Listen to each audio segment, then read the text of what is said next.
We're going to graph this rational function. We need to mention key features like the vertical asymptote, horizontal asymptote, different intercepts, and get the basic shape.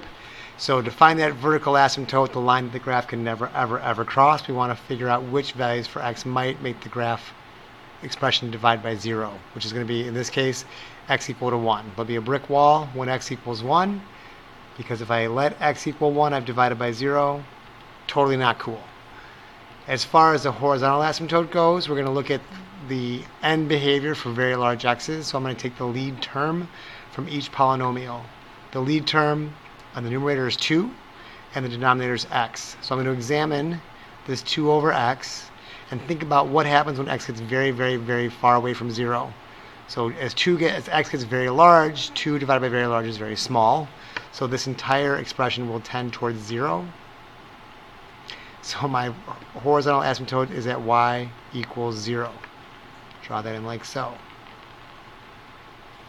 X-intercepts would be anything that make the fraction 0, which means the numerator would be 0. But this top is never, ever, never 0. So there's none. There's no x-intercept.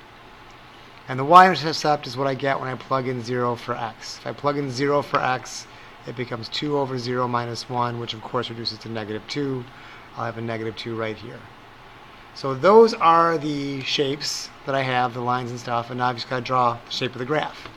The graph, this vertical line, breaks the region, the plane, into two regions, this region and this region, and I have to have a little bit of graph in each region. My graph has to approach the horizontal asymptote. It cannot cross the x-axis because there's no x-intercepts, but it has to hit this point. So I'll start below that asymptote, I'll hit this point, and as I get closer and closer to that vertical line, it'll veer down. On the right side, it's hard to know if it should be above or below. So if you need to, you can bust out a calculator, plug in a value like 5 or 6 or any number from over here and see if the answer is positive or negative, and that'll help you decide if your graph should be above or below.